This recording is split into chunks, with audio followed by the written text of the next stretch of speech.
Salut, on se retrouve pour corriger un exercice qui porte sur les similitudes. D'après la demande de certains d'entre vous, je ne pouvais pas m'en empêcher de le faire. Alors, on se donne ici une application f qui est définie par cette expression-là. Et on demande à la première question de montrer que le point I de coordonnées 1, 1 est invariant par f. Alors, très rapidement, on y va à la résolution. Alors, je commence par donner d'abord l'écriture de l'affixe du point I. Z de I est égal à 1 plus I. Maintenant, pour montrer que le point I est invariant par f, il faut tout simplement montrer que f de I égale à I, tout simplement. Donc, on va chercher l'image de I par rapport à f. Et pour cela veut dire qu'on aura ici Z' de I égale à Z de I. Donc, dans cette expression, partout où on verra Z, on va remplacer ça par Z de I. Ainsi, on aura Z' de I égale à 1 plus I racine de 3 facteur de Z de I plus racine de 3 facteur de 1 moins I. Alors, on aura toujours 1 plus I racine de 3 et on remplace le Z de I par son expression qui est 1 plus I. Et là, je développe, j'aurai racine de 3 moins I racine de 3. En développant ici, on aura 1 plus I racine de 3. Maintenant, I fois I donne moins 1, donc moins racine de 3, plus racine de 3, moins I racine de 3. Et on trouve finalement 1 plus I. Ainsi, on a Z' de I égale à 1 plus I. Z' de I, dans ce cas, c'est égal à Z de I, tout simplement. Ce qui veut dire en d'autres termes que I' égale à I, tout simplement. Donc, I est le point invariant de f. Alors, I est le point invariant de f. À la deuxième question, on demande d'en déduire que Z' moins Z de I égale à 1 plus I racine de 3, Z moins Z de I. On va calculer rapidement Z' moins Z de I. Alors, Z', c'était l'expression de f. On la recopie. Maintenant, moins Z de I. Alors, après avoir développé, on aura... Bon, je développe d'abord. Je vais remplacer... Pas développer, mais factoriser, je veux dire. Je vais factoriser dans tous les termes par 1 plus I racine de 3. Facteur de Z plus... Maintenant, puisque l'autre terme n'avait pas le facteur commun, c'est-à-dire ce terme n'avait pas 1 plus I racine de 3, donc je dois diviser par 1 plus I racine de 3. Divisé par 1 plus I racine de 3. Donc on aura par la suite, et je vais multiplier par l'expression conjuguée du dénominateur qui est 1 moins I racine de 3.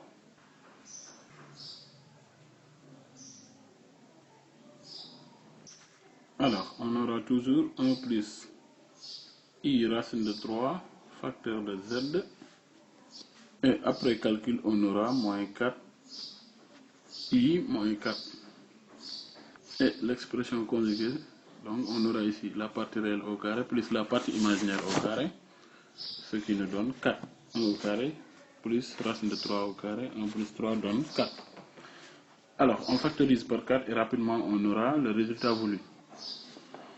Alors, ce qu'on a ici n'est rien d'autre que Z de I. Finalement, on aura Z' moins Z de I égale à Z moins Z de I, et voilà le résultat voulu. Donc, c'est ce qu'on nous avait demandé de montrer. Alors, rapidement, on y va à la troisième question. Alors, on demande de déterminer le module et l'argument de Z' moins Z de I sur Z moins Z de I. Je rappelle qu'on avait ceci, ce qu'on a ici. Donc c'est ça qu'on va utiliser. On avait l'écriture suivante. Alors, en divisant partout par z moins z de i, on aura z' moins z de i sur z moins z de i. Il va rester tout simplement 1 plus i racine de 3. Maintenant, donc, le module de ceci est égal au module. Pourquoi? Parce que ces deux expressions sont égales. Elles auront aussi le même argument. Alors, ce module est égal à module de i plus racine de 3 qui donne 2. Bon, soit θ un argument. Alors, le cosinus de θ, elle est donnée par la partie réelle sur le module, qui est 1/2. Le sinus aussi, elle est donnée par la partie imaginaire sur le module, racine de 3 sur 2. Et ces deux valeurs-là nous permettent de conclure que θ est égal à pi sur 2 modulo, pi sur 3 modulo 2 pi autant pour moi. Ainsi, on a un module et un argument de z' moins z de i sur z moins z de i. Rapidement, on va donner la réponse à la question 3b pour déduire les éléments caractéristiques de f. Donc, jusque-là, on avait travaillé avec l'expression de f. On connaît le module, l'argument et le point invariant. Donc, il suffit juste de les citer. Donc, f est une similitude plane directe. Pourquoi? Parce que l'écriture d'une similitude est de la forme z' égale à az plus b. Maintenant ici, le a est un nombre complexe. Notre a ici c'est égal à 1 plus i racine de 3. N'est-ce pas? Son module c'est égal à module de a, c'est égal à 2. L'argument de a c'est égal à pi sur 3. Donc, a est un nombre complexe. Son module est différent de 1. Donc, f est une similitude plane directe de rapport k égale à module de a qui donne 2, d'angle θ égale à pi sur 3 et de centre le point I de coordonnées 1, 1. Pourquoi? Parce qu'au début, on avait montré que I était invariant par rapport à F. Donc, ce qu'on a en d'autres termes, c'est IM' égale à 2IM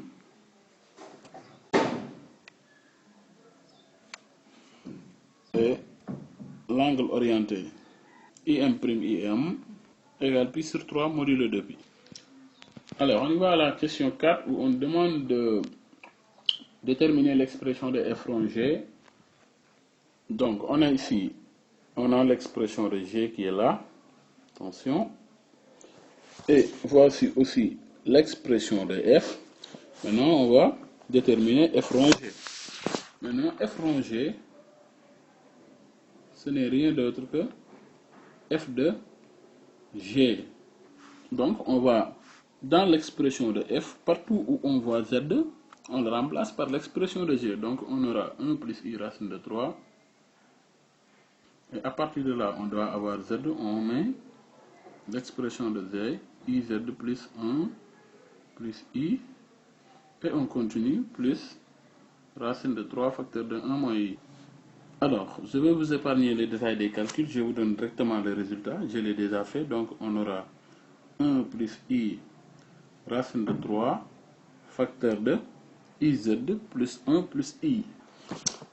Maintenant, ce n'est pas demandé, mais je vais le faire, je vais déterminer le module et c'est-à-dire les éléments caractéristiques de f rond G. Module de A, c'est égal à module de 1 plus i racine de 3. Alors, c'est égal à 2. Je précise, il y a ici un i, hein. C'est ce i là. Alors, le argument de A, c'est argument de 1 plus i racine de 3 facteur de i. Donc c'est égal à argument de 1 plus i racine de 3 plus argument de i. Or, ceci, on avait déjà son argument, c'est égal à pi sur 3. Et argument de i, c'est un complexe imaginaire pur, donc c'est pi sur 2, imaginaire positif. Donc, on va trouver finalement, on trouve 5 pi sur 6 modulo 2 pi. Maintenant, pour le centre, z de centre, je peux l'appeler z de oméga, c'est égal à b sur 1 moins a. Si vous le calculez correctement, vous allez trouver.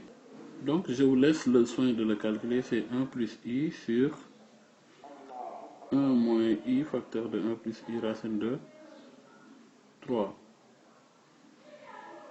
Donc, c'est ça les éléments caractéristiques de f rond G.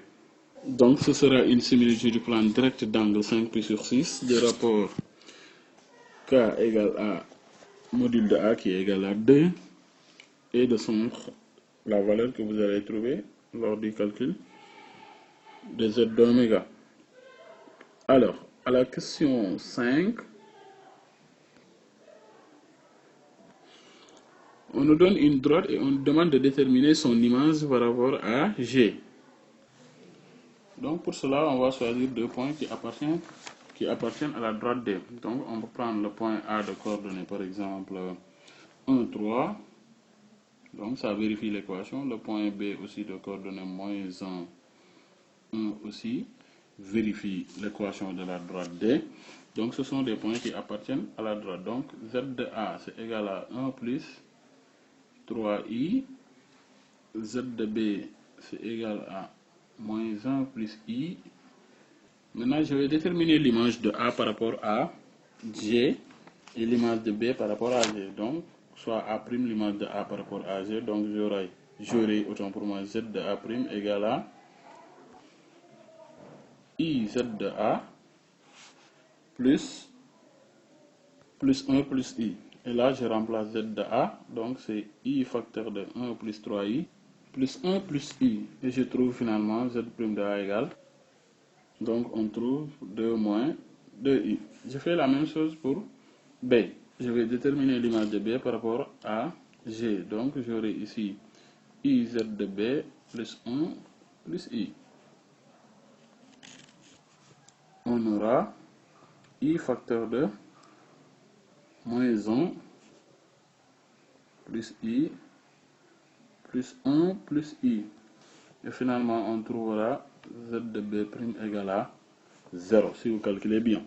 Donc ici, A' a pour coordonnée 2 moins 2 et B' a pour coordonnée 0, 0, 0, tout simplement.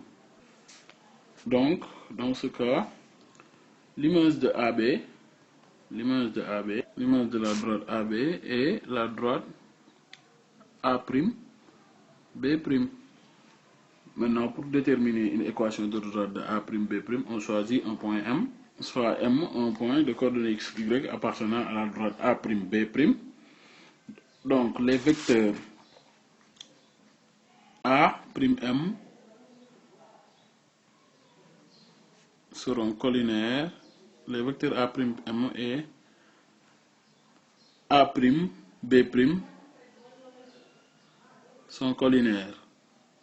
N'est-ce pas? Et on établit la condition de collinarité. On calcule d'abord les coordonnées du vecteur AM. On aura AM vecteur,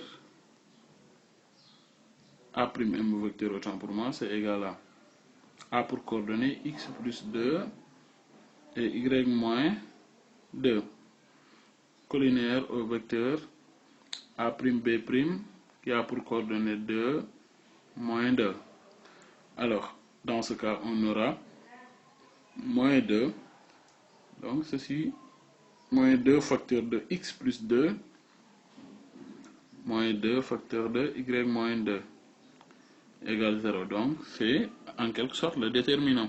Bon, la condition de collinarité qu'on établit ici, on aura finalement, on aura D', A pour équation, x plus y égale à 0. C'est-à-dire, en d'autres termes, la droite D', a pour équation y égale à moins x. Sinon, on peut procéder d'une autre manière, ou bien, donc, on a g qui est défini par z' égale à iz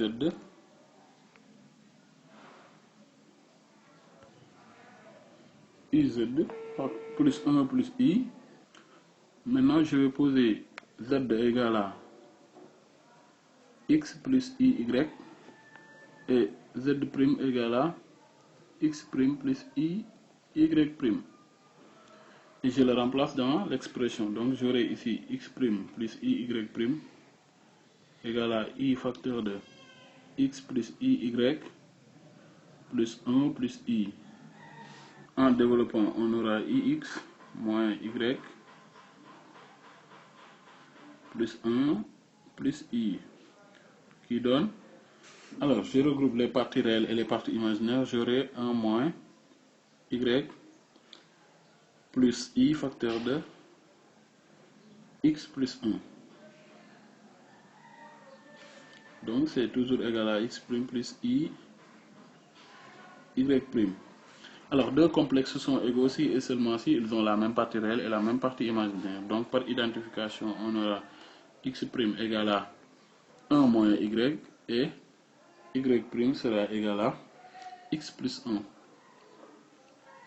Et ceci me donne y.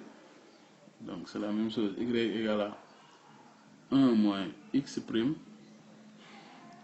Et j'aurai ici x égale à y moins 1. Et si je fais la somme, qu'est-ce que j'aurai? Donc si je les remplace dans l'expression de D, je rappelle que D était la droite d'équation, y égale x plus 2. Si je les remplace respectivement là-bas, j'aurai 1 moins x' égale à y moins 1 plus 2. Et on aura finalement que x' plus y' égale à 0, donc D' est la droite d'équation y' égale à moins x moins x'. C'est le même principe. Alors, très rapidement, j'en viens à la dernière question.